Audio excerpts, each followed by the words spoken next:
आज कामिका एकादशी का व्रत है। सब ने व्रत रखना है और खूब हरि नाम सिमरन करना है, और समय निकले तो प्रभुपाद जी की पुस्तकों को पढ़ना है और जीवन को भक्ति पथ पर आगे बढ़ाना है। आओ सर्वप्रथम प्रभुपाद जी का शिक्षामृत, ये 4 तारीख को प्रभुपाद जी ने ये बातें वृंदावन में कही थी 1974 को। वैष्णवों को भौतिक रूप से शक्तिशाली बनने के लिए किसी भी प्रकार की योग पद्धति का पालन करने की आवश्यकता नहीं है। हम सब स्त्री पुरुष वैष्णव बनने का प्रयास कर रहे हैं। और याद रखो, ये वैष्णव धर्म ही अनादि पुरातन है। कब रचना इसकी हुई? सृष्टि की रचना के साथ। जब सृष्टि रची भगवान ने, जिसमें हम रह रहे हैं, जब लोग जो जन्म लेंगे यहाँ पर, क्यों जन्म लिया, क्या करना है उनको, जन्म लेने से पहले कहाँ थे, शरीर छोड़ने के बाद कहाँ जाएंगे, जीवन का क्या उद्देश्य है, वो है सनातन धर्म। अभी आज आपको डेट मिलेगी, इतने साल पहले ये मत शुरू हुआ, इतने साल पहले ये शुरू हुआ, कई मत मतांतर चल पड़े, पर हमारा कल्याण केवल सनातन की रीति के अनुसार चलने से ही होगा। आपको मैं भाई हनुमान प्रसाद जी की बात याद दिलाना चाहता हूँ। बम्बई में जिनके पास एक प्रेत आके बैठ जाता था और चुप करके उनके पास बैठा रहता, वो जप करते थे जुहू बीच पर।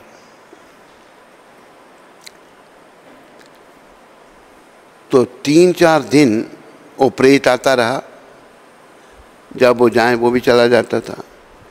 चौथे दिन उन्होंने पूछा, भाई तुम कौन हो? उसने कहा, मैं यही प्रतीक्षा कर रहा था, आप मुझे पूछे तो मैं बोल पाऊंगा, नहीं तो मैं बोल नहीं पा रहा था। आपके पूछने पर मुझे बोलने की हिम्मत हुई है, शक्ति आई है। मैं प्रेत हूँ, मैं बड़ा दुखी हूँ इस योनि में, प्रेत योनि में। देखो, जो भूत प्रेत हैं वो भी रूप धारण कर लेते हैं थोड़े समय के लिए। तो मैं बड़ा दुखी हूँ, आप सज्जन पुरुष हैं। हनुमान प्रसाद पोद्दार जी, भाई जी कहते थे उनको। इन्होंने गीता प्रेस गोरखपुर में बहुत काम किया, बहुत पुस्तकें छापी, भागवत गीता, भागवत और अनेकों पुस्तकें छाप करके बड़े सस्ते दाम पर लोगों तक पहुँचाएँ, ताकि हमारी जो संस्कृति लुप्त हो रही थी अंग्रेज़ों के टाइम में। 200 साल अंग्रेज़ों ने राज किया, हमारी संस्कृति को लुप्त करने का प्रयास किया। उससे पहले 800 साल मुसलमानों ने राज किया, उन्होंने प्रयास किया संस्कृति को ख़त्म करने का, वो पुनः जागृत हो सके। तो इन सब का बड़ा योगदान था। प्रभुपाद जी भी गीता प्रेस में गए थे, और मेरे ख्याल में हनुमान प्रसाद जी को भी मिले हैं वो, उनके आता है, वर्णन आता है। एक गोयंका जी भी थे वहाँ पर। ये सब राजस्थान के महानुभाव थे जो परमार्थ के काम में लगे रहे। तो भाई हनुमान प्रसाद जी कहते हैं, तुम कौन हो, क्या बात है तेरी? कहते, मैं पारसी परिवार से हूँ, मैं पारसी था, मेरा उद्धार नहीं हुआ, ये प्रेत योनि मिली है मेरे को, मैं बड़ा परेशान हूँ। देखो, भूत प्रेत योनियों में आत्मा को बड़ा कष्ट होता है, शरीर नहीं मिलता उनको। थोड़े समय के लिए छाया शरीर वो धारण कर लेते हैं, पर उनको शरीर की प्राप्ति नहीं होती और आत्मा भटकती रहती है। तो भाई जी ने पूछा तुम क्या चाहते हो? कहा कि मेरा आप उद्धार करो। कहते कैसे उद्धार तेरा? कहता अब गया जी में पिंड दान दो मेरे को तो मेरा उद्धार हो जाएगा। कहते भाई तू तो पारसी है। कहते कोई पारसी हो या कोई भी जाति पाति का हो, उद्धार केवल सनातन पद्धति के द्वारा ही हो सकता है। उस प्रेत के ये शब्द हैं जो श्रीला राजेंद्र जी महाराज ने अपनी कथा में बताया है। तो आप देखो उद्धार जो है केवल सनातन पद्धति जो सृष्टि के, अभी ये सनातन धर्म जो है, ये जो वैष्णव धर्म, ये कब शुरू हुआ? ये भी एक विचारने की बात है। जब सृष्टि की रचना हुई तो भगवान विष्णु के द्वारा ये धर्म जो है, धर्मम तो साक्षात भगवत प्रणीतम, ये भगवत धर्म साक्षात भगवान ने बनाया है, किसी मनुष्य का बनाया हुआ नहीं है। तो स्वयं भगवान ने इसकी रचना की, ग्रंथ बने, भगवान वेद व्यास ने ग्रंथों को लिखा। उससे पहले वेद व्यास जी से पहले शिष्य गुरु से सुनता था, उसे कंठस्थ हो जाता था। फिर वेद व्यास भगवान ने बड़ी कृपा करके लिखे, ग्रंथ लिखे, क्योंकि सुनकर भी हमें याद नहीं होगा, पढ़कर भी याद नहीं होता, फिर भी हम बार बार पढ़ने से कोई थोड़ा बहुत ध्यान में आता है।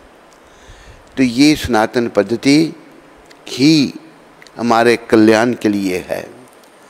तो यहाँ प्रभुपाद आज की शिक्षा में वृंदावन में ये कह रहे हैं 4 अगस्त 1974 को कि वैष्णवों को भौतिक रूप से शक्तिशाली बनने के लिए किसी भी प्रकार का योग पद्धति का पालन करने की आवश्यकता नहीं है। हमें भौतिक रूप से शक्तिशाली नहीं बनना, उनके द्वारा श्री कृष्ण की शरण का कार्य उन्हें सर्वशक्तिशाली बना देता है। और कृष्ण की शक्ति जो है, प्रभुपाद कह रहे हैं, उनको सर्वशक्तिशाली बना देता है। ऐसा होते हैं वैष्णव, ऐसे होते हैं वैष्णव। अभी आप देखो, 2 उदाहरण मैं आपको दूंगा। एक तो प्रभुपाद जी का उदाहरण है। प्रभुपाद जी देखो अकेले गए 17 साल की उम्र में, वैष्णव हैं। प्रभुपाद जी वैष्णव नहीं है, परम वैष्णव है, वैष्णवों के शिरोमणि। और गए वहाँ पर अकेले ही, ना रहने का ठिकाना, ना खाने का ठिकाना, और विदेशी लोग, भटके हुए लोग, सब उल्टे सीधे काम करने वाले, उन लोगों को भक्ति में लगा दिया। भक्ति में उनको इसलिए लगाया कि क्योंकि हम उनकी नकल कर रहे हैं, अब वो भक्त बन गए हैं, अब ये भी नकल करो, भक्त बनो। हम भारतीय विदेशियों की नकल कर रहे हैं। अब एक बात मैं सुनाता हूँ, हमारे अंदर इतनी अंग्रेजी आदत घुस गई है। एक आत्मा को बोला दस्तखत करो, वो हिंदी में दस्तखत कर रही है वो आत्मा। कहते मुझे यही अभ्यास है, हिंदी अपना अंग्रेजी में दस्तखत कर रही है, हिंदी में नहीं दस्तखत की है। कितनी हमारी मानसिकता बिगड़ गई है। अभी आप देखोगे, एक बात मैं और सुनाता हूँ आपको कि इंग्लैंड में मैं जब 1 साल के लिए रहा, कई लोगों से मिलना हुआ, प्रचार करने के लिए जाते थे, मंदिरों में जाते थे हम वहाँ पर बड़ी बुरी हालत लोगों की, बड़ी बुरी हालत। भारतीय वहाँ जा कर के विदेशियात को अपना नहीं सकते, अपनी सभ्यता को भूल जाते हैं और दुर्गति को प्राप्त होते हैं। वहाँ पर क्या है, 2 अगर जर्मन लोग इंग्लैंड में मिलेंगे ना तो अपनी जर्मन भाषा में बात करते हैं। अगर 2 फ्रांस के वहाँ मिलेंगे तो आपस में फ्रेंच भाषा बोलेंगे। 2 इटली के मिलेंगे तो इटालियन बोलेंगे। यूरोप है सारा ये। पर अगर 2 हिंदुस्तानी मिलेंगे वो कौन सी भाषा में बात करेंगे? हैं? अंग्रेजी में, अपनी भाषा नहीं बोलेंगे। इतनी हम लोगों को मानसिकता हमारी इतनी बिगड़ गई। लेकिन प्रभुपाद जी ने बड़ी कृपा करके उन लोगों को भी भक्ति में लगाया। तो अभी देखो सर्वशक्तिशाली, जैसे प्रभुपाद कहते हैं भगवान बना देते हैं। ये घटना भी दोबारा इसको ध्यान में लाओ आप। शकुनी जो धृतराष्ट्र का साला था, यानी कि गंधारी का भाई था, बड़ी दुष्ट प्रकृति का था वो। शकुनी ने दुर्योधन को कहा, भांजे तू भगवान के पास जा और उनसे मदद मांग। दुर्योधन, अभी शकुनी के कारण ही इतना बड़ा युद्ध हुआ, और कौरवों का भी दोष, ये भी राज्य हथियाना चाहते थे। दुर्योधन बाप उसका धृतराष्ट्र जो अंधा था, वो अपने भाई के पुत्रों को नहीं चाहता था, अपने पुत्र दुर्योधन को, जो बड़ा दुष्ट था और बड़ी ही नीच प्रकृति का था। भांजे तुम जा भगवान से मदद मांगने। तो वो पहुंच गया। उस समय भगवान श्री कृष्ण शयन लीला कर रहे थे, सोए हुए थे भगवान। अभिमानी दुर्योधन भगवान के सर के पास आके बैठ गया। उधर से विदुर जी को पता लगा कि दुर्योधन कृष्ण भगवान से मदद मांगने चला गया है। तो विदुर जी ने अर्जुन को कहा, बेटा तुम भी जल्दी जाओ भगवान से मदद मांगने के लिए। अर्जुन भी आए। भगवान अभी शयन लीला ही कर रहे थे, और अर्जुन आके भगवान के चरणों में बैठ गए। दुर्योधन अहंकारी है, सर के पास बैठा, और अर्जुन चरणों में बैठ गए। भगवान जब उठे तो दुर्योधन इधर बैठा हुआ है, अर्जुन सामने है। तो नज़र पड़ती है पहले सामने, दाएं बाएं थोड़ा देखता कोई आदमी। पूछा, अर्जुन तुम कब आए? नहीं, पहले मैं आया हूँ। दुर्योधन कहता, हाँ बोलो दुर्योधन, क्या बात है? कहते हम में युद्ध होगा भाइयों में। भगवान ने कहा, मैंने तो प्रयास किया, तुम नहीं करो, तुम करना ही चाहते हो, हम आपसे मदद मांगने आए हैं। देखो भगवान कितने दयालु होते हैं, कितने दया है भगवान की। तो भगवान कहते हैं, एक तरफ मेरी सारी सेना, कितनी 18 अक्षौणी सेना भगवान की, बड़ी सेना थी, और एक तरफ मैं निहत्था, मतलब मैं शस्त्र नहीं उठाऊंगा। तो तुम्हें क्या चाहिए? झट दुर्योधन ने पूछा, नहीं तुम्हें क्या नहीं चाहिए? दुर्योधन झट बोलने लगा, मुझे सेना चाहिए आपकी। भगवान ने दुर्योधन को चुप करवा दिया। दुर्योधन, अर्जुन तेरा छोटा भाई है, इसको पहले मांगने दे। अभी मूर्ख दुर्योधन सोचने लगा, मैं जीती हुई बाजी हार गया, ये पता नहीं कहाँ से आ गया यहाँ पर, इसको किसने बताया कि हम कृष्ण के पास जा रहे हैं? तो अब ये सेना ले लेगा सारी और विजयी हो जाएगा। अर्जुन को पूछा, अर्जुन बताओ तुम्हें दोनों में से क्या चाहिए? अर्जुन कहते हैं, मुझे आप चाहिए, सेना नहीं चाहिए। वो भक्त हैं। दुर्योधन अंदर से खुश, कहते हैं हाँ ठीक है। चला गया खुशी होकर, सेना लेकर चला गया। भगवान अपने भक्तों के बारे में सबको समझाने का प्रयास करते हैं। भगवान की भक्ति ही सर्वश्रेष्ठ है, श्री कृष्ण की शरण ही सर्वश्रेष्ठ है, बाकी सब बेकार है।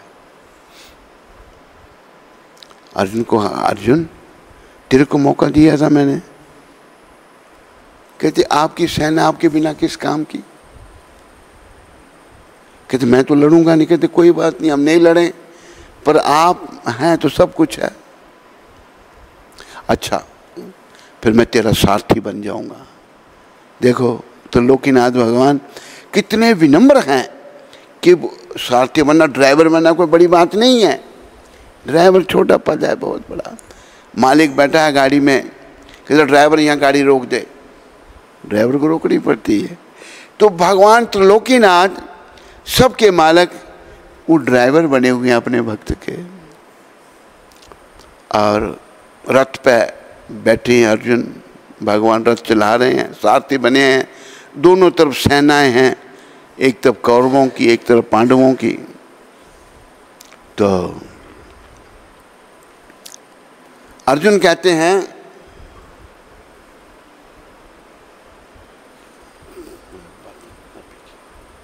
किसी को खड़ा,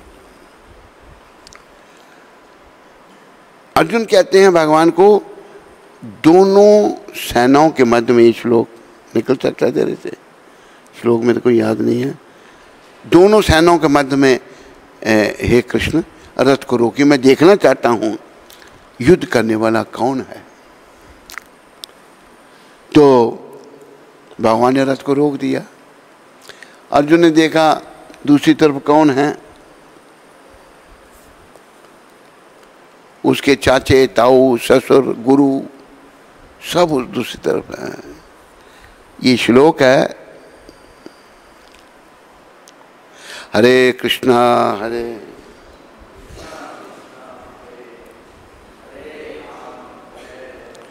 राम राम हरे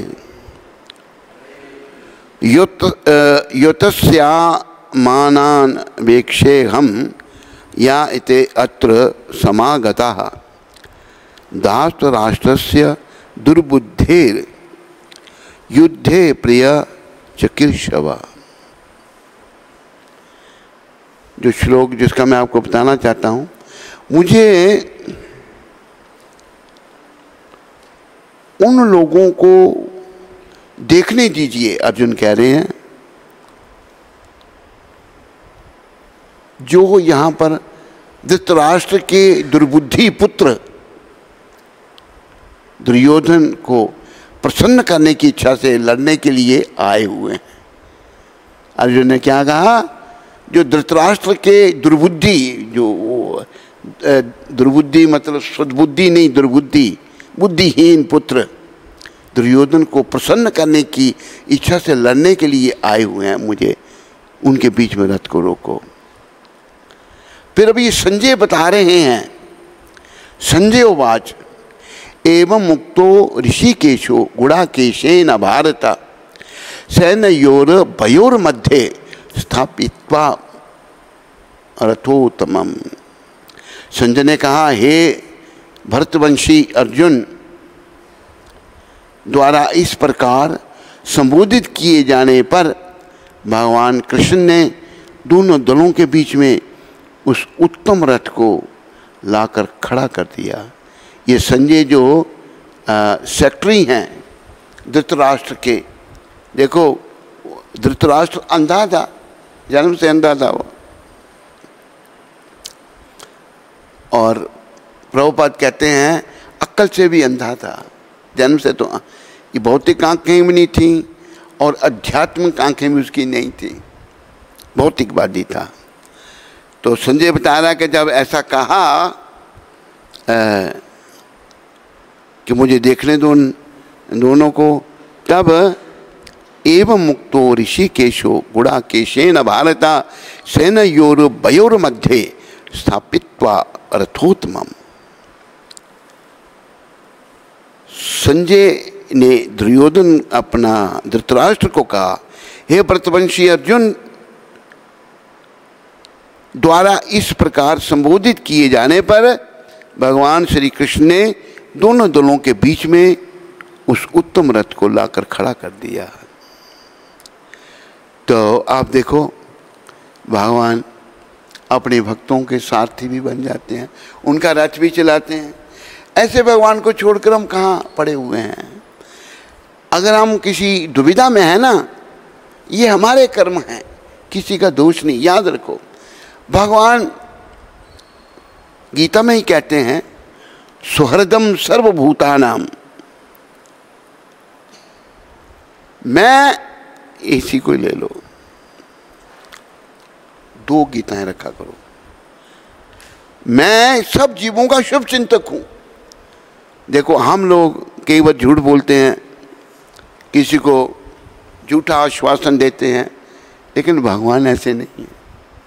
भगवान ने ये कहा है मैं सबका शुभ चिंतक हूँ, I am the well wisher of everyone. तो भगवान तो हमारा भला चाहते हैं, लेकिन याद रखो अगर हम अपना भला नहीं चाहेंगे दुर्योधन की तरह तो हमारा भला नहीं हो सकता। कृष्ण तो चाहते हैं, हर स्त्री हर पुरुष को ये समझना चाहिए कृष्ण सभी जीवों का भला चाहते हैं। सुहृदम सर्वभूतानाम, जितने जीव हैं मैं उनका शुभ चिंतक हूँ। उसमें देखो पशु पक्षी भी आ गए, कीट पतंग भी आ गए, वो भी जीव हैं, हम भी जीव हैं, वो भी जीव हैं, और सारे जीव जो हैं भगवान के हैं और भगवान सबके शुभ चिंतक हैं। अच्छा भाई, जो पशु पक्षी योनियों में है तो अपने कर्मों से गए, भगवान उनका भी भला चाहते हैं। चैतन्य रूप में भगवान ने क्या कहा, नहीं मिल रहा, नहीं अभी इसमें थोड़ा हम देखना, चलो इसी को ले लो। भगवान क्या चाहते हैं, चैतन्य रूप में भगवान आए अपने भक्त के रूप में। हरिदास जी जो नामाचार्य हुए, नामाचार्य श्रील हरिदास ठाकुर जो थे, उन्होंने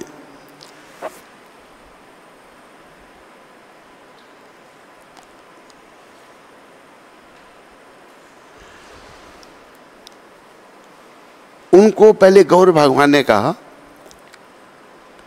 कि हरिदास, ये जो यवन लोग हैं, मुसलमान लोग हैं, इनका उद्धार कैसे होगा। देखो भगवान को सबकी चिंता है। क्यों कहा ऐसा, क्योंकि भगवान कहते हैं ये जब पशु को मारते हैं उसको तड़फाते हैं, बड़ा हलाल करते हैं, धीरे धीरे गला जीव तड़पता है, उसको बांधते हैं बड़ी बुरी तरह से। अब देखो कोई एक पशु कोई होगी, वो बैल था, उसको मारने वाला कसाई जो है उसकी टांगें बांध रहा है और लोग तमाशा देख रहे हैं, सब आगे पीछे खड़े हैं। एक बच्चा कहते हैं आगे से हटो मुझे देखने दो। वो बांध रहा था, हुआ क्या, बांधते बांधते बैल तो नंदी जो है शंकर भगवान के वाहन हैं, कोई महान आत्मा उस शरीर में होगी। हुआ क्या, बांधते बांधते मुंह के बल वो गिरा और मर गया, मुंह के बल गिरा। ऐसे वो दिखाया, ऐसा वीडियो है बना हुआ है, कोई देखना चाहे तो उसको संजय दिखा सकता है वीडियो। मुंह के बल गिरा, मुंह सारा उसका पूरी का, तो चिल्लाने का भाई को उठाओ, भाई को उठाओ। तो पता नहीं बाद में उस बेचारे बैल को मारा या नहीं मारा, बांध के फिर उनको बड़े कष्ट से मारते हैं। और मनुष्य भी अगर इनके पास कोई आता है इनके अनुसार नहीं चलता, उस पर भी बड़ा अत्याचार करते हैं। तो भगवान को ये चिंता है कि इनका कैसे उद्धार होगा। भगवान इनका भी भला सोच रहे हैं। तो तब हरिदास जो मुस्लिम परिवार से थे और बहुत बड़े कृष्ण भक्त थे, बहुत बड़े चैतन्य महाप्रभु के भक्त थे, तो हरिदास जी कहते हैं महाप्रभु आप चिंता क्यों करते हैं, आपकी कृपा से इनका उद्धार होगा। बोला वो कैसे हरिदास, कहते हैं ये जिस चीज को ठीक नहीं समझते उसको कहते हैं ये हराम है, हराम। आपका नाम ले रहे हैं, आप ही राम हैं, आप ही कृष्ण हैं। चैतन्य महाप्रभु ने नित्यानंद भगवान को छठभुज रूप दिखाया था। 2 हाथों में धनुष्मान, 2 हाथों में मुरली, 2 हाथों में दंड और कमंडल।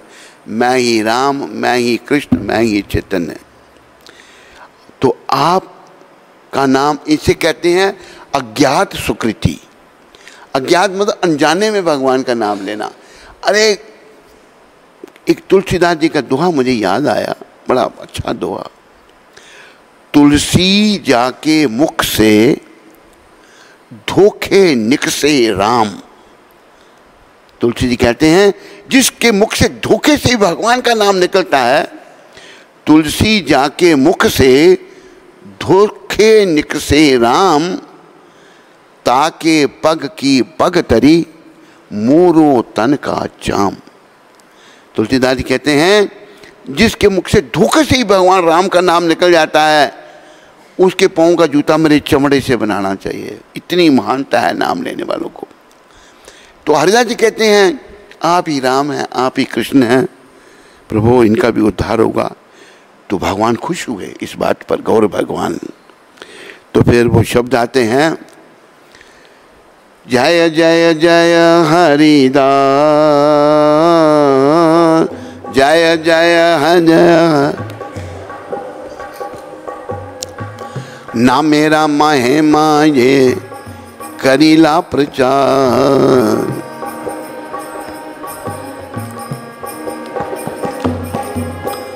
जय जय जय हरिदास, जय जय, ना मेरा महिमा ये करीला प्रचार।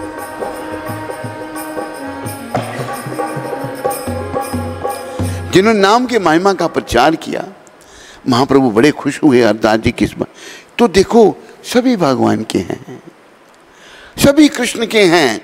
हमारे किसी ग्रंथ में ये नहीं कहोगे आप, भगवत गीता में नहीं कहीं लिखा भगवान ने कि ये खाली हिंदुओं के लिए है, नहीं, सभी के लिए। भगवान ने यही गीता में कहा ना, सर्व योनिषु कौन्तेया अहम बीज प्रदापिता। सारी योनियों का बीज देने वाला पिता मैं हूं।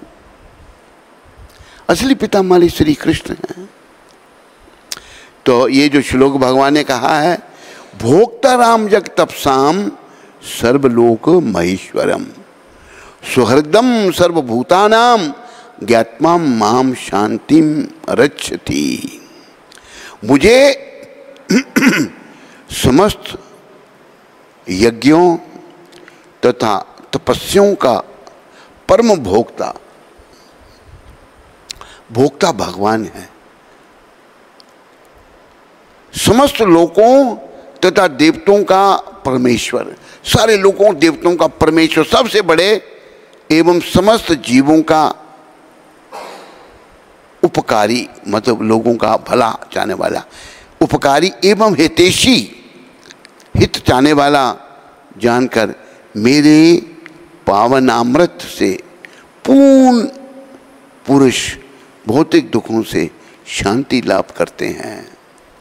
अगर हम ये बात समझ जाए ना, अभी शांति किसी को नहीं है, हम अशांत हैं। बोलो अशांत हैं या नहीं है? शांति नहीं है, कारण मालिक बन गए, ये मेरा है, मेरा है, मैं और मेरा। वो भजन है ना, मैं और मेरा तू और तेरा है माया का घेरा, ये कांटा खटक रहा है, ये कांटा खटक रहा है, मैं और मैं है माया खटक रहा, ये कांटा खटक।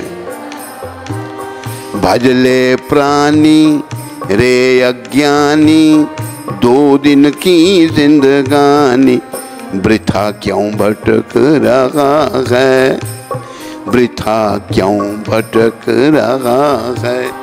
भजले प्राण,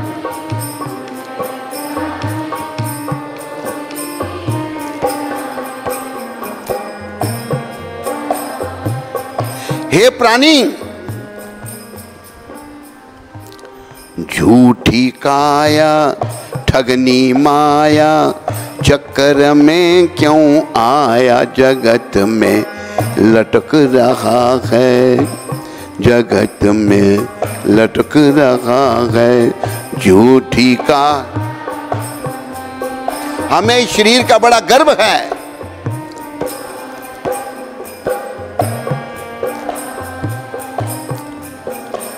माया हम सबको ठग रही है। माया अर्थात भगवान की पुलिस। माया धन को भी कहते हैं और माया भगवान की पुलिस भी है।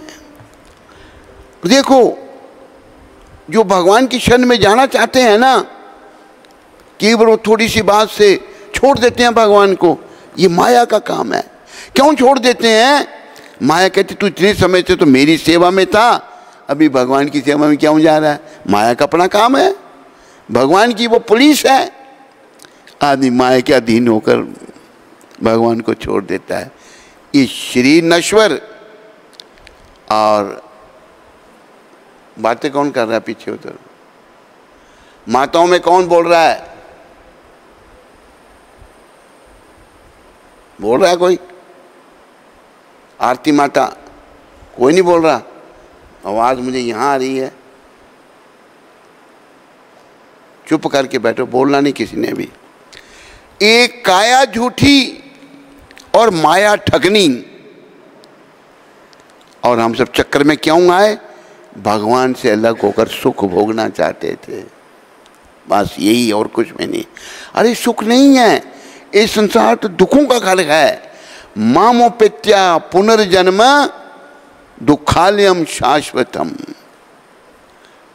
जो जन्मा है वो मरेगा, मृत्यु दुखालय, पुनर्जन्म होगा उसका, मृत्यु, और ये दुखों का घर है। लेकिन अज्ञानी लोग इसी दुखों के घर में सुख खोज रहे हैं और इस जगत में लटक रहे हैं। हम कभी इधर कभी इधर, कभी इधर कभी इधर। फिर नर तन मिला है तुझको, खो क्यों रहा है इसे खेल में? नर तन, शाबाश माता, जोर से।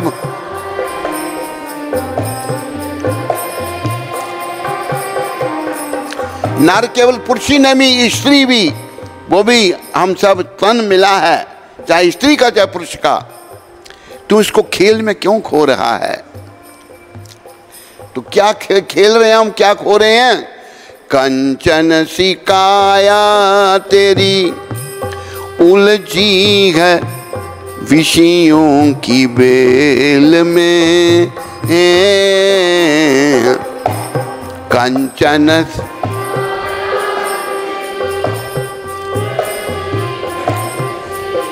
बोलो जोर से।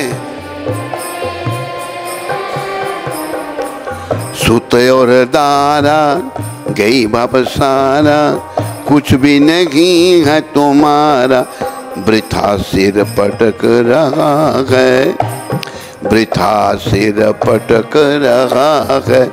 सुत और दार गई भवसार, कुछ भी नहीं है तुम।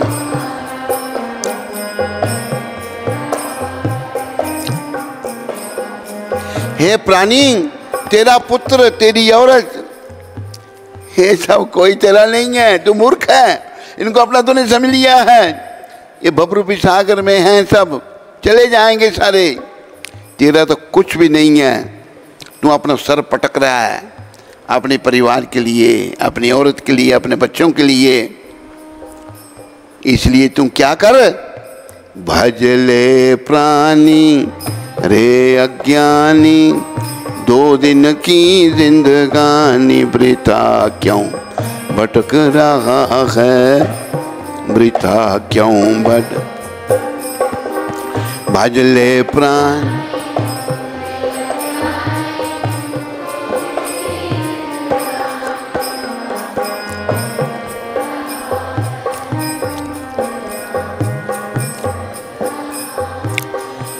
एक माता है, माता पहले वो शादी करना चाहती थी, कहते अभी नहीं करूँगी। मैंने कहा ऐसा क्यों माता? कहते पहले समझ नहीं थी, अभी समझ आ गई। कभी भी समझ आए, बस वही जीवन है, समझ नहीं आती बात का। मोह माया में दुनिया पड़ी हुई है, कुछ नहीं मिलेगा। और जो मोह माया फंसे हैं ना, और माता कहती है मेरे मामे सारे कह रहे हैं तेरा ये कैसे होगा, ये कैसे होगा, कैसे तो करेगी। अभी देखो यही हाल मेरे साथ भी था। हमारे परिवार के लग गए पीछे, शादी करनी पड़ेगी, मैं तो नहीं करनी है। बार बार सब कह रहे हैं, सब एक तरफ, मैं अकेला एक तरफ। तो मैंने कहा भाई तुम लोग जबरदस्ती शादी कर रहे हो, मैं शादी करके कि दुखी हो जाऊं तो।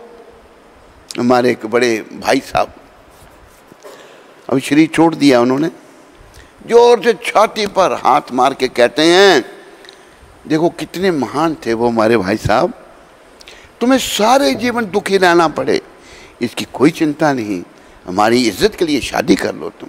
देखो मुझे भगवान समझा रहे कितने महान है ये।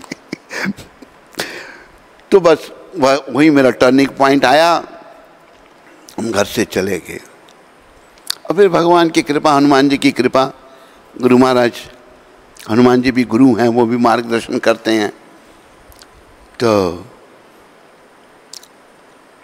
कोई हमारा साथ नहीं देगा, सब हमको चक्कर में फंसाने के लिए रहेंगे। हम फंसे हैं तो दूसरा क्यों निकला जाए, परिवार का ही हो, कोई नहीं निकलने देते। अरे चक्कर से निकलना है, ये मनुष्य शरीर एक मौका है, कोई बात नहीं, स्त्री का शरीर मिला वो भी अच्छा है। कलयुग में भागवत में कहा है स्त्रियां ज्यादा भक्त होती हैं, भागवत पुराण में वर्णन आ रहा है। स्त्री में श्रद्धा ज्यादा होती है, पुरुषों में संग दोष हो जाता है, स्त्री को एक जगह रहना पड़ता है तो वो ज्यादा भक्ति कर सकती है। लेकिन आजकल स्त्रियां भी पतित हो रही हैं, दुर्गति को प्राप्त हो रही हैं वो भी। लेकिन हमें सदगति को प्राप्त करना है। और 2 दिन की जिंदगी है, लगता है और बड़ा लंबा सा ना, लंबा सफर नहीं है, 2 दिन की जिंदगी है। अभी हमें दिख रहा है अपना बचपन, आज हमारी उम्र 75 साल है, बचपन दिख रहा है अपना। बचपना कहाँ गया, चला गया। यौवन अवस्था है वो भी चली, वृद्धावस्था में प्रवेश कर लिया अभी, और ये भी चली जाएगी एक दिन, मृत्यु द्वार पर खड़ी होगी, हमारे द्वार, हम सबके द्वार पर खड़ी होगी। कब आ जाएगी हमको पता नहीं है। इसलिए भज ले प्राणी रे अज्ञानी, 2 दिन की जिंदगानी। तो जिंदगी को जिससे बड़ा समझता है ना, वो लगता है तुम्हें, पर ऐसा है नहीं। फिर क्या भटकना है, भूला फिरे क्यों बंदे धन दौलत की उमंग में, भूला धन दौलत।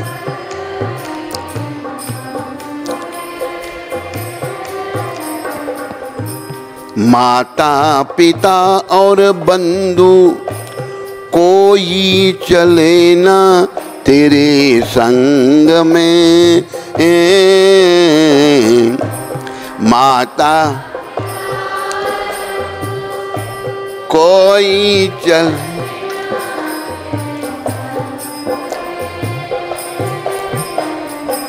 मैं और मेरा, तू और तेरा है माया का घेरा, ये कांटा खटक रहा है, ये कांटा खटक रहा है, मैं और मेरा है माया का घेरा। ये इसलिए क्या करना है, भज ले प्राणी रे अज्ञानी, 2 दिन की जिंदगानी, वृथा क्यों भटक रहा है, वृथा क्यों भटक रहा है, भज ले प्राण।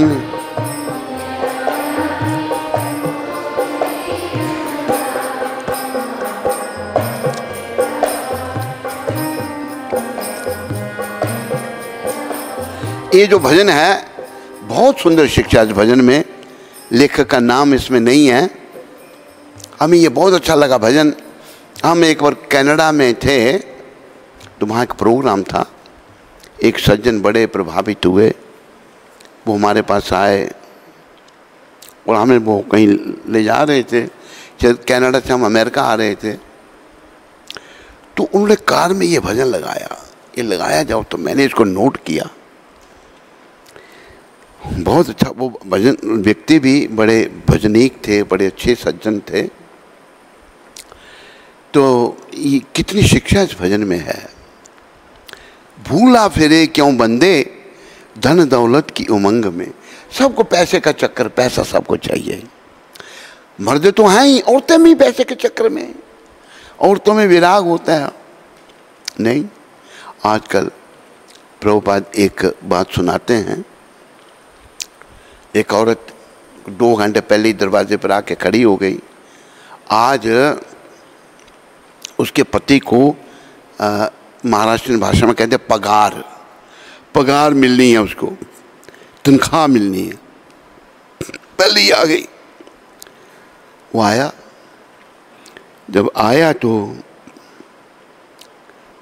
कहती है ला कहाँ पैसे सारे। कहते मैं अभी इतने दूर से आया हूँ, मुझे चाय चू पिला, देता हूँ। कहते नहीं, खर्चा तो नहीं किया कहीं तूने। कहते कुछ खर्चा नहीं किया। क्या बोतल बातल तो नहीं आया साथ में। कहते कुछ नहीं लाई मैंने। वो क्या करता है, वो पैसे अपनी जेब को ऐसे से कर रहा। तनख्वाह मिली है आज, उसको पगार मिली है। जबरदस्ती उसके जेब में हाथ डाल के सारे पैसे निकाल लेती है। वो निकाल लेती, देखता है हंसता है। प्रभुपाद कहते हैं अगर दूसरा कोई निकालेगा वो चोर। पत्नी निकाल ले गई। वो कहते कितना प्रेम करती है मेरे को, सारे पैसे ले गई।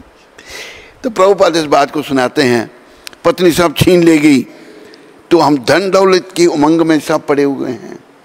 पैसे के चक्कर में औरत भी है, मर्द भी है, सब। अरे पैसा भी चाहिए, पर पैसा ही सब कुछ नहीं। सब कुछ तो बस भगवान का भजन है। भजले प्राणी रे अज्ञानी। फिर कितनी सुंदर शिक्षा है। अभी एक आत्मा संपर्क में आई, ऐसे ही मन भटका हुआ है, भाग रही है। जब तो उसका जो पर्स था उसमें सोना भरा हुआ है, उसने वो रह गया, छूट गया, पागल हो गई। वो कहाँ गया मेरा। मिल गया, भक्त को मिल गया। भक्त ने देखा दुनिया भर की अंगूठियाँ भरी हुई हैं उसमें, कुछ 10-15 अंगूठियाँ हैं और कुछ भी सोना है। बड़ा उसके अंदर मन लगा हुआ उसका। कल अगर प्राण उसके निकल गए तो फिर ध्यान उस सोने में रहेगा। अगला जन्म सांप का ध्यान सोने में रहा ना। जहाँ भी सोना चांदी जमीन में है, सांप वहाँ जाके बैठ जाते हैं। ऐसा देखा गया।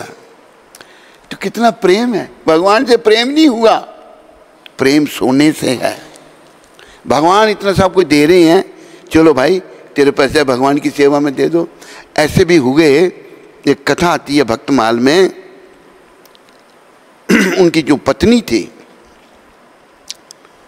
वो अपने पति को बहुत बढ़िया खिलाती थी और बाकियों का ध्यान नहीं करती थी। पति ने कहा तुम सबका ध्यान करो, मेरा ध्यान क्यों रखती है तू इतना। तो उन्होंने कहा कि तुम अभी इसके प्रायश्चित के लिए अपना सारा सोना जो है भगवान की सेवा में दी। एक कथा है, सत्य कथा, भक्तमाल में, मुझे याद नहीं है पूरी, सार बता रहा हूँ। आखिर उसने दे दिया सब कुछ, ये लो आप लगाओ भगवान की सेवा में। तो हमें मोह है सोने से, हमें मोह है परिवार से। अरे ये सब मरघट तक जाते हैं। माता पिता और बंधु कोई चले ना तेरे संग में। तेरी माँ बाप भाई पत्नी पति कोई तेरे संग नहीं चलेगा। और तेरे को बीमारी क्या लगी है, मैं और मेरा, तू और तेरा। ना मैं कुछ हूँ, ना मेरा कुछ है, ना तू कुछ है, ना तेरा कुछ है। ये माया का घेरा है। माया ने तुम लोगों को घेर कर रखा हुआ है। इसलिए ये कांटा खटक रहा है, ये कांटा चुभ रहा है मैं और मेरे का। देखो सच्चे संत की बात सुनाऊं मैं प्रभुपाद जी की आपको। प्रभुपाद जी को एक व्यक्ति ने कहा, स्वामी जी आपने अपना सब कुछ संस्था के लिए दे दिया, प्रभुपाद ने कहा हाँ मैंने सब कुछ दे दिया इन्हें। उन्होंने क्या कहा? उन्होंने कहा भाई मेरा था क्या जो मैंने दिया, मेरा तो कुछ भी नहीं था। ये संतों की समझ, हमारी समझ ये है ये मेरा है,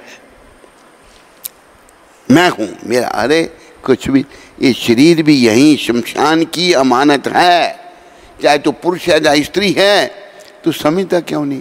ये जो कांटा खटक रहा है, इस मैं और मेरे के कांटे को निकाल भक्ति के द्वारा। बस तू ही तू, तू ही तू, हे कृष्ण आप ही सब कुछ है। जैसे वो कल निकाला था ना श्लोक, हर जगह भक्त जो है, ये कुछ इंपॉर्टेंट श्लोक है ना, एक छोटी डायरी में या किसी में लिखने हैं जो खास बार बार आते हैं, ये हमको याद दिलाने चाहिए। ये चैतन्य चरितामृत में ये वर्णन आया है, कल भी पढ़ा था शायद इसको। स्थावर जंगम देखे, स्थावर जो खड़े हैं, जंगम चलते फिरते, ना देखे तार मूर्ति, वो स्थावर जंगम को भक्त नहीं देखता। सर्वत्र है निज इष्ट देव स्फूर्ति। महान भक्त अर्थात महाभागवत प्रभुपाद जी जैसे अवश्य हर चर तथा अचर को देखता है। चर चलने वाले, अचर जो खड़े हैं उनको देखता है, किंतु वह उनके बाह्य रूपों को नहीं देखता। बाह्य रूप नहीं देखता, क्या देखता है? प्रत्युत वह जहाँ कहीं भी देखता है उसे तुरंत भगवान का स्वरूप प्रकट होते दिखता है। चैतन्य महाप्रभु जो हैं रामानंद को उपदेश दे रहे हैं। भक्त हर जगह भगवान की मूर्ति देखते हैं, हर जगह भगवान को देखते हैं। और देखो भगवान सब जगह हैं भी, तो फिर दिखते क्यों नहीं? अभी जैसे एक उदाहरण दिया है अग्नि का, अग्नि सर्वत्र है, यहाँ भी है, तो यहाँ दिखते तो है नहीं। यहीं तुम थोड़ी सी लकड़ियाँ लाओगे, तीली लगाओगे, अग्नि यहीं प्रकट हो जाएगी। प्रबंध की अग्नि वहीं प्रकट हो जाएगी। इसी प्रकार हम भी अगर भक्ति करेंगे, कहीं भी भगवान हमको दिख जाएंगे। हमारी अंतरात्मा शुद्ध होगी, हमको भगवान के दर्शन होंगे। जब अंतरात्मा मेरी फंसी हुई है माया जाल में, स्त्री पुत्र में, धन संपत्ति में, भगवान कैसे दिखेंगे? वो नहीं दिखेंगे। तो हमें हर जगह स्थावर जंगम देखे ना देखे तार मूर्ति, सर्वत्र है निज इष्ट देव। इष्ट देव हमारे कौन हैं? श्री कृष्ण। सर्वत्र है निज इष्ट देव स्फूर्ति, बस कृष्ण सर्वत्र हैं। ये भगवान स्वयं शिक्षा दे रहे हैं, लीला बता रहे हैं। भगवान रामानंद राय बहुत बड़े वैष्णव हुए जो ललिता जी के अवतार थे। तो माता पिता कोई भी तेरा नहीं है भाई, तेरे संग कोई नहीं जाएगा, और तू मैं और मेरे में पड़ा हुआ है, और माया ने तुमको घेर रखा है। इस घेरे से निकल। इस घेरे से कैसे निकलेगा? कृष्ण भजन करने के से, कृष्ण की शरण में आने से तुम माया के घेरे से निकलेगा। फिर शिक्षा है, योनियां अनेक भोगी, प्रभु की कृपा से नर तन पाया है। योनियां अनेक प्रभु की कृपा।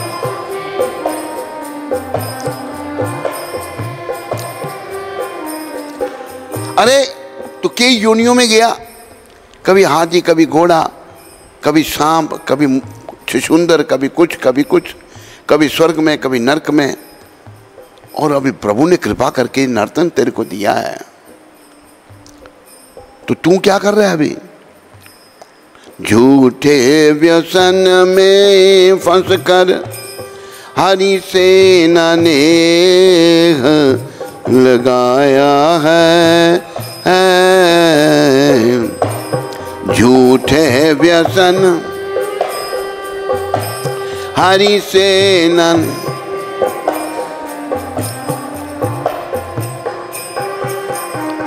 हम व्यसनों में फंस गए। काम, क्रोध, मोह, लोभ, अहंकार हम में आ गए और भगवान से प्रेम नहीं किया। व्यसनी बन गए ना हम, दोष में आगे हमको भगवान से प्रेम नहीं किया, तो लेखक लिख रहे हैं, गीता गाए भेद बताए गुरु बिन ज्ञान न आए, इसी से अटक रहा है, इसी से अटक रहा है। गीता गाए गुरु बिन ज्ञान न,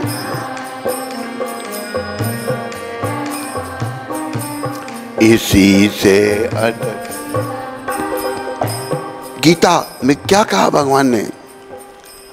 तद विधि प्रणिपातेन परिप्रश्नेन सेवया उपदक्षन्ति ते ज्ञानम ज्ञानी न तत्दर्शन। गुरु के पास जाओ, उनकी सेवा करो, उनको प्रसन्न करो, उनके प्रति समर्पण करो, प्रणिपातेन, और उनकी शरण जब ग्रहण करोगे, और जो आत्मदर्शी गुरु हैं वे तुम्हें ज्ञान देंगे। तूने ऐसा किया नहीं इसलिए तू अटक रहा है। ये बड़ा जरूरी श्लोक है। तद विधि प्रणिपातेन परिप्रश्नेन सेवया उपदक्षन्ति ते ज्ञानम ज्ञानी न तत्दर्शिना। तुम गुरु के पास जाकर सत्य को जानने का प्रयास करो, उनसे विनीत होकर, विनम्र होकर जिज्ञासा करो और उनकी सेवा करो। विनम्र होकर सेवा करो, विनीत होकर जिज्ञासा करो, जानने का प्रयास करो और उनकी सेवा करो। स्वरूप सिद्ध व्यक्ति तुम्हें ज्ञान प्रदान कर सकते हैं। स्वरूप सिद्ध क्या है?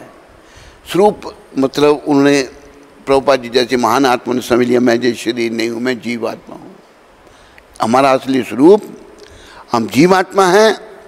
जीवे रे स्वरूप है कृष्णे रे नित्य दास। जीव का जो असली स्वरूप है वो कृष्ण का नित्य सेवक है। कृष्णेरा तटस्था शक्ति भेदा अभेद प्रकाश। हम कृष्ण की बीच की शक्ति हैं, प्रदान कर सकते हैं, क्योंकि उन्होंने सत्य का दर्शन किया हो। सत्य क्या मतलब? भगवान कृष्ण सत्य हैं, हम सब उनके सेवक हैं, उनकी संतान हैं, लेकिन आज हम इसको भूल गए हैं। निस्संदेह आत्म साक्षात्कार का मार्ग कठिन है, अतः भगवान का उपदेश है कि उन्हीं से प्रारंभ होने वाली परंपरा से प्रामाणिक गुरु की शरण की जाए, शरण ग्रहण की जाए। प्रामाणिक जो परंपरा, ये परंपरा जो प्रभुपाद जी जो हैं, ये कौन सी परंपरा है? ब्रह्म माधव गौड़ीय वैष्णव संप्रदाय, ब्रह्मा जी से शुरू हुई। ब्रह्मा जी को किसने ज्ञान दिया? तीन ब्रह्म हृदय या आदि कवियों मुह्यंती यत् सूर्य, भागवत का श्लोक है। उन्होंने उनको, ब्रह्मा जी को भगवान ने पहले ज्ञान दिया। तीन ब्रह्म हृदय या आदि कवियों, मतलब ब्रह्मा जी को हृदय में भगवान ने ज्ञान दिया और ब्रह्मा जी ने फिर आगे जो है उसका विस्तार किया। तुम्हारी ब्रह्म माधव गौड़ीय संप्रदाय है, ब्रह्मा जी से शुरू हुई और उसमें ये सब परंपरा, चार ही परंपराएं हैं, वही प्रमाणिक हैं। पहली सबसे आपकी ब्रह्म माधव गौड़ीय संप्रदाय, जिसमें जो दीक्षित हैं आप उसमें दीक्षित हैं। और दूसरी संप्रदाय कुमार संप्रदाय। ब्रह्मा जी के पहले चार मानसिक पुत्र थे, सनक, सनंदन, सनातन और संत। वो चार पुत्र जो थे, एक संप्रदाय उन्होंने शुरू की, उसका नाम है कुमार संप्रदाय। बाद में उसमें निम्बार्काचार्य हुए बहुत बड़े, उसका नाम पड़ गया निम्बार्क संप्रदाय। उसके बाद तीसरी संप्रदाय श्री संप्रदाय, जो लक्ष्मी माता ने शुरू की। लक्ष्मी जी की संप्रदाय जो है ये दक्षिण में है, श्री संप्रदाय। और चौथी संप्रदाय रुद्र संप्रदाय, जो शंकर भगवान ने शुरू की। रुद्र संप्रदाय में शंकर भगवान ये नहीं कह रहे मेरी भक्ति करो ना, वो कहते हैं कृष्ण की भक्ति करो। उस संप्रदाय का नाम पड़ा विष्णु स्वामी संप्रदाय। उसमें विष्णु स्वामी बहुत बड़े आचार्य हुए, नाम आगे विष्णु स्वामी पड़ गया। कुमार संप्रदाय का नाम निम्बार्क पड़ा। श्री संप्रदाय का नाम जो है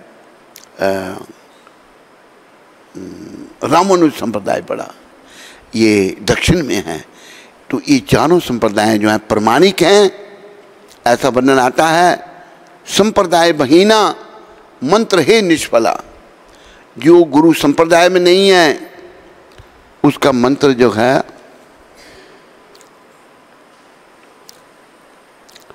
वो कौन सा है, नहीं है पहला वाला।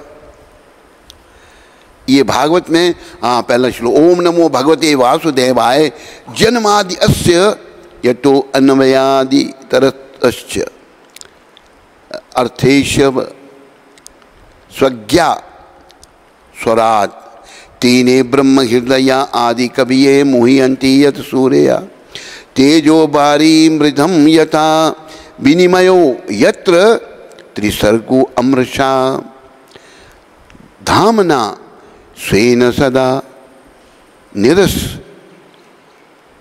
तत्कुहकम सत्यम परमम धीमहि। ध्यान से सुनो, बहुत बड़ा ये श्लोक है। इसका अनुवाद, हे प्रभु, हे वसुदेव पुत्र श्री कृष्ण, श्री भगवान वाच, हे सर्वव्यापी भगवान, मैं आपको सादर नमस्कार करता हूँ। मैं भगवान श्री कृष्ण का ध्यान करता हूँ क्योंकि वे परम सत्य हैं कृष्ण, और व्यक्त ब्रह्मांडों की उत्पत्ति, पालन तथा संहार के समस्त कारणों के आदि कारण हैं। भगवान कारणों के आदि कारण, वे प्रत्यक्ष तथा अप्रत्यक्ष रूप से सारे जगत से अवगत रहते हैं और वे परम स्वतंत्र हैं, किसी पर निर्भर नहीं है भगवान, क्योंकि उनसे परे अन्य कोई कारण है ही नहीं। भगवान से परे कोई कारण नहीं है, ये याद रखो। उन्होंने ही सर्वप्रथम आदि जीव ब्रह्मा जी के हृदय में वैदिक ज्ञान प्रदान किया। भगवान कृष्ण ने ही आदि जीव ब्रह्मा जी के हृदय में ज्ञान प्रदान किया। उन्हीं के कारण बड़े बड़े मुनि तथा देवता उसी तरह मोह में पड़ जाते हैं। देवता मुनि जिस प्रकार अग्नि में जल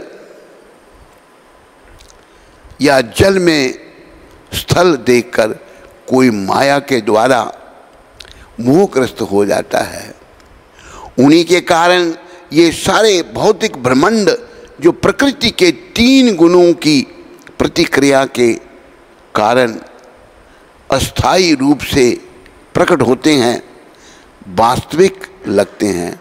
ये जो ब्रह्मांड है ना, ये टेम्पररी हैं, महाप्रलय में सब का नाश हो जाता है। वो वास्तविक लगते हैं पर ये अस्थायी रूप में होते हुए भी प्रकट होते हैं, वास्तविक लगते हैं, जबकि ये अवास्तविक होते हैं, ये टेम्पररी हैं। अतः मैं उन भगवान श्री कृष्ण का ध्यान करता हूँ जो भौतिक जगत के भ्रामक रूपों से सर्वथा मुक्त अपने दिव्य धाम में निरंतर वास करते हैं। मैं उनका ध्यान करता हूँ क्योंकि वे ही परम सत्य हैं। तो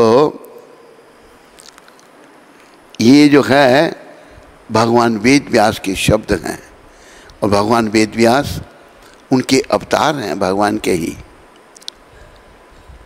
तो हमें जो सब कारणों के कारण भगवान हैं, उनसे जो परंपरा आ रही है, ये आपकी संप्रदाय ब्रह्म माधव गौड़ीय संप्रदाय उसमें से है। और इस संप्रदाय के अंतर्गत अच्छा, चारों प्रमाणिक संप्रदाय हैं। पहली ब्रह्म संप्रदाय, दूसरी कुमार, तीसरी श्री, चौथी रुद्र, ये प्रमाणिक। लेकिन ये जो आपकी संप्रदाय है ब्रह्म माधव गौड़ीय संप्रदाय, ये थोड़ी विशेष है। ये विशेष क्यों है? मैंने बहुत पहले बताया था। कोई बताएगा विशेष क्यों है? मधुप्रिया साथ में रहते हैं, इसको पता, और किसी को नहीं पता। और पवन जी को पता है ये विशेष क्यों है।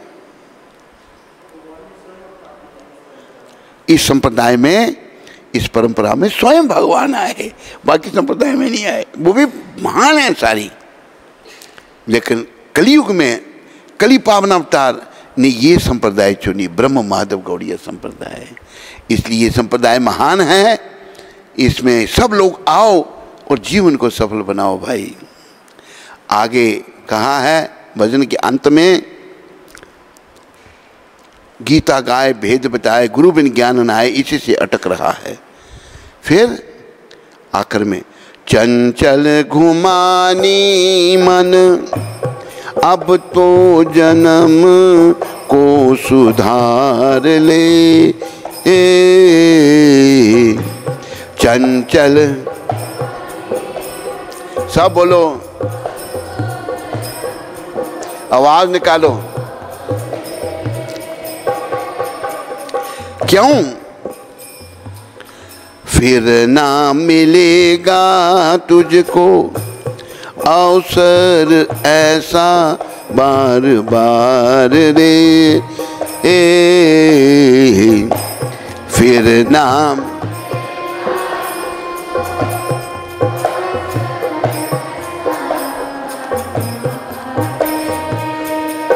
एक घुमानी मन, एक अहंकारी मन, अब तू जन्म को सुधार ले, क्योंकि फिर तुमको ऐसा मौका नहीं मिलने वाला। फिर ना मिलेगा तुझको अवसर ऐसा बार बार रहे। फिर आखिर में संत कह रहे हैं, रे अज्ञानी तज नाधानी भजले सारंग पानी, यही सब ग्रंथ कहाए, यही सब संत कहाए, भजले प्राण।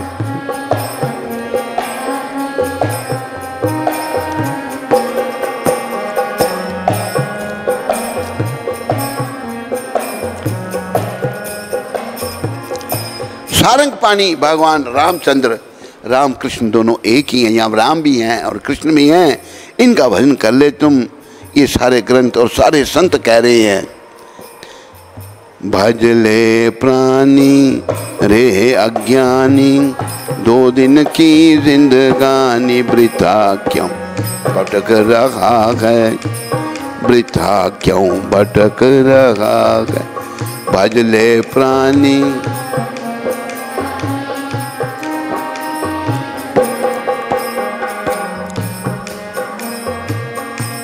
वृथा क्यों भटक रहा। तो एकादशी के दिन भजन एक लाइन गाऊंगा मैं। ये कीर्तन